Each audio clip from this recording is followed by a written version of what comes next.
Interest in films about Mount Everest and the Himalayas has come up a lot recently, with films such as Everest Beyond the Limits, directed by Leanne Pooley, Everest, which is about the expedition led by Rob Hall in the late 90s and the tragic avalanche after that, has come out starring Jason Clarke and been a rip-roaring success. And now we've got a recent film, David, called Sherpa, directed by Australian filmmaker Jennifer Peedham. Tell us a bit more about that. Sherpa is an amazing documentary. It's one of those utterly compelling experiences. Once you're in the theatre and watching, you just want to learn more and more and more. The filmmaker's craft has been absolutely exceptional, in my opinion, in putting together this documentary. It began filming, of course, when there wasn't really very much difficulty at all. And then during the course of filming, there's a massive avalanche that on the ice floe that kills a number of Sherpas. And then, of course, after this film is being put together in the editing process, there's the great, huge earthquake, and that causes more devastation to base camp. So at the end of the documentary, they're again closing the mountain, which is something that the Sherpas themselves had been pushing for whenever one of their team, if you like, is killed in tragic circumstances on the mountain. Their cultural and religious beliefs sort of say, hey, we've got to show more respect for the dead, if you like, in this kind of film. I should point out there's a little bit of strong language, because one of the tourists who goes, whose trip is cancelled, he's got some pretty tough words to say about the Sherpas, and so do be prepared for a little bit of stronger language.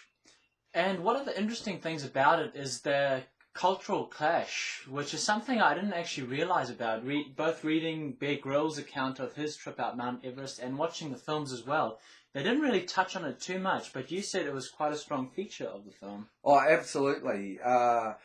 There's the desire on the part of the companies that sit around base camp to give people that pay substantial amount of money, I should say, Stuart. I mean, the $60,000-$70,000 US to be able to summit. But at the same time, though it's generating money and work for the local Sherpa community, their cut is minimal.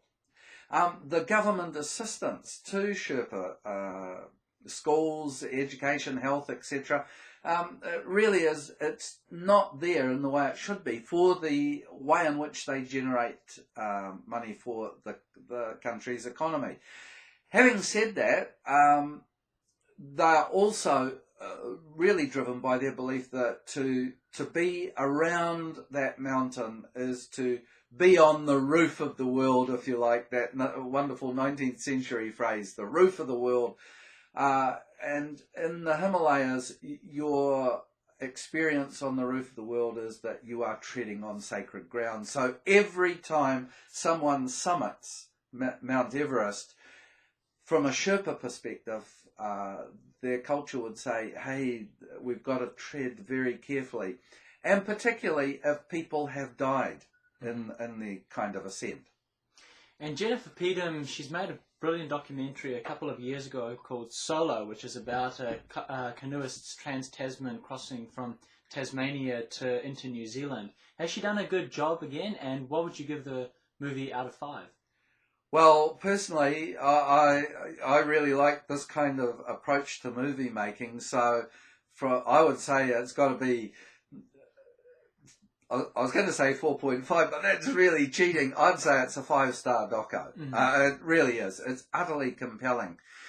But you see, it raises all sorts of interesting questions about the people that do decide that they want to summit Everest and why they want to do that. And particularly from a New Zealand context, why a lot of New Zealanders will be interested in this film, of course, is all the background with Ed Hillary. And then you might recall back in the early 2000s, we had another explorer, Mark Inglis, who went up Everest. He was a double amputee, and that trip was marred by really quite a tragedy, because the climbing party went past a mountaineer who was dying.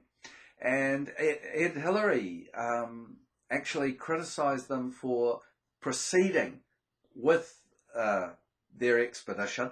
I mean, there's two sides to that story, but it just highlights what is it that's changed since the original great adventure of this iconic Kiwi beekeeper, Ed Hillary, going up the mountain, and fantastic work that he did with the Sherpa community in terms of help to raise educational awareness and all kinds of assistance to that group of people. There's no question that Everest has changed, and the question that we would all ask is, as a result of seeing Sherpa, has it changed for the better?